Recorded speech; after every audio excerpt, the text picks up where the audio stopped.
Oke, sekarang kita masuk ke segmen keempat di materi etika pada profesi kerekayasaan. Di segmen ini kita akan berdiskusi atau membahas masalah pengambilan keputusan. Kenapa pengambilan keputusan? Karena pengambilan keputusan itu adalah hal yang setiap hari, setiap saat harus dilakukan oleh seorang insinyur atau orang-orang yang bekerja di bidang kerekayasaan.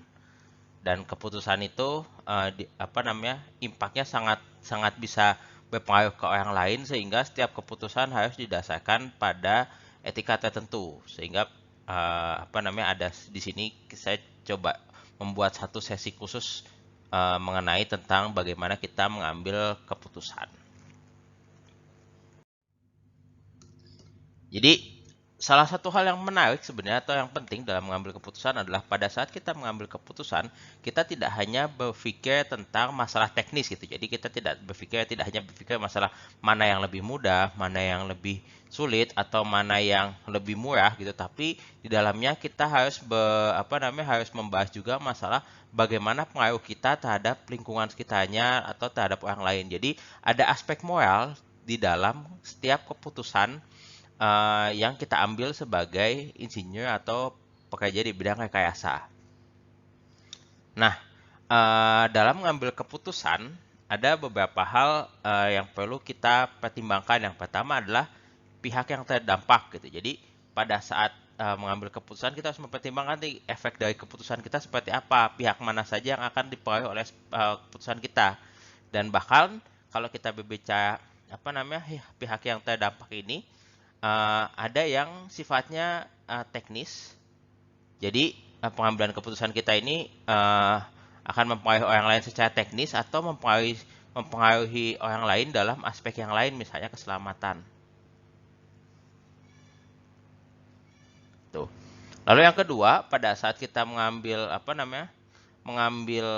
keputusan, kita harus mempertimbangkan nih hak dan kewajiban, hak dan tanggung jawab dari dari keputusan tersebut gitu. Jadi misalnya kita memang sebagai insinyur memiliki hak untuk mengambil keputusan yang kita anggap terbaik gitu.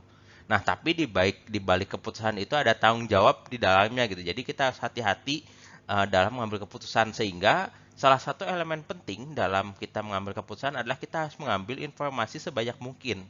Jadi informasi sebanyak mungkin, aspek-aspek manapun, sehingga pada saat kita mengambil keputusan kita sudah mempertimbangkan banyak aspek sekaligus gitu. Karena seringkali pada saat mengambil keputusan ini kita mengambil keputusan yang paling mending di antara yang terburuk gitu, sehingga kasus itu seringkali terjadi gitu. Kita harus mengambil keputusan, ternyata keputusannya ini ini adalah yang terbaik dari kondisi yang buruk gitu.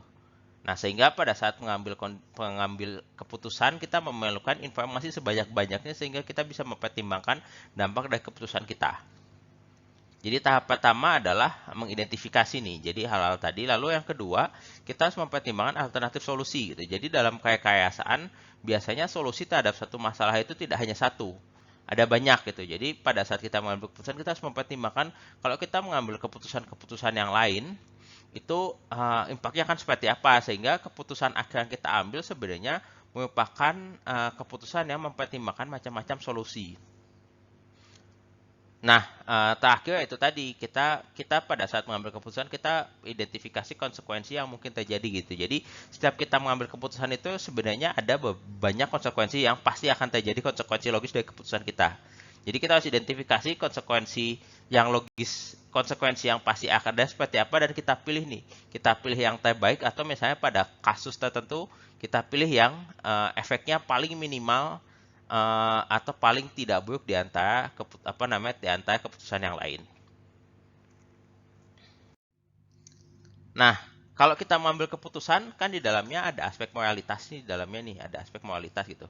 Jadi sebenarnya kalau kita mengambil keputusan kita harus mempertimbangkan apa sih. Kalau kita bicara moralitas, tentu saja hal-hal dasar gitu, seperti nilai-nilai etika dasar seperti kejujuran, keadilan, respek, kebaikan, dan nilai-nilai kebaikan nilai-nilai yang baik yang lainnya gitu.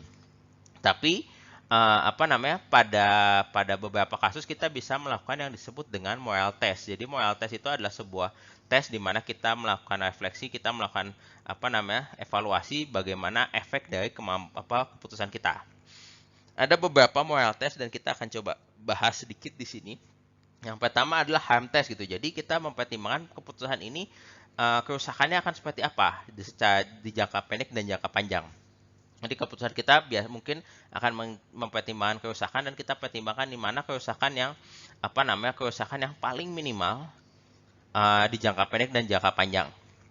Lalu yang kedua adalah reversibility test gitu. Jadi reversibility test ini adalah suatu keputusan di mana kita menempatkan diri kita di pihak orang lain gitu. Jadi misalnya kita diminta saya diminta katakanlah untuk memperbaiki sebuah bangunan gitu, memperbaiki kondisi akustik sebuah bangunan gitu. Jadi saya tidak hanya melihat diri saya sebagai insinyur atau perencana atau desainer, tapi saya harus memandang keputusan saya juga sebagai orang yang menggunakan ruangan tersebut gitu. Jadi jangan saya tamat misalnya saya ingin membuat ruang nih, itu saya pengen misalnya jangan hanya kepinginan saya pengen misalnya ruangannya saya pasang penyerap sebanyak mungkin gitu. Tapi kalau orang yang menggunakan ruang itu akan merasa nih kok ruangannya kok jadi terlalu mati ya, jadi tidak nyaman ya gitu. Jadi salah satu tes yang bisa dilakukan adalah bagaimana kalau kita melihat pekerjaan kita, keputusan kita itu dari sudut pandang pihak lain. Lalu yang ketiga adalah common practice test gitu. Jadi ini adalah pada beberapa kasus di mana keputusan-keputusannya itu sudah banyak contohnya gitu. Jadi kita melihat keputusan ini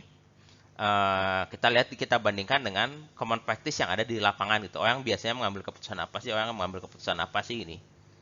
Akan tetapi ini juga harus hati-hati gitu karena tidak semua common practice itu bagus gitu. Jadi common practice itu adalah sesuatu yang biasanya dilakukan di lapangan, yang wajar dilakukan di lapangan. Tapi pada beberapa kasus common practice itu sebenarnya tidak baik gitu karena misalnya di dalamnya ada sesuatu hal yang tidak baik gitu. Jadi memang dan kita harus mempertimbangkan nih kalau misalnya ada aspek lain. Jadi kalau common practice itu kita membandingkan dengan yang biasa dilakukan. Nah, bisa jadi gini, kalau misalnya kita mengambil keputusan nih, lalu keputusan kita itu ternyata ditiru orang lain tuh sehingga menjadi sesuatu yang wajar. Apakah itu akan menjadi sesuatu hal yang buruk atau jelek gitu atau baik gitu?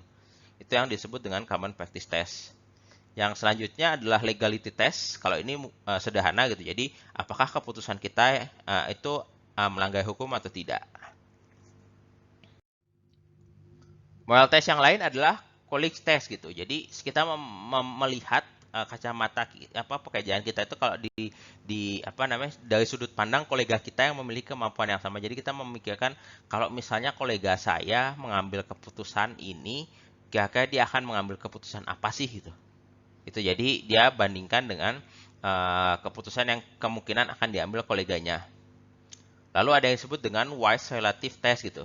Wise relative test ini adalah sebuah refleksi di mana kita kita bukan semacam refleksi, kita semacam membandingkan kalau misalnya orang yang kita hormati, dosen kita atau orang yang lebih senior kita pada mendapatkan masalah pada kasus ini, apa sih yang akan dia ambil keputusannya gitu. Jadi memandang diri kita sebagai orang yang kita hormati gitu. Jadi kalau misalnya kita hormati, biasanya ada sesuatu yang membuat dia dihormati.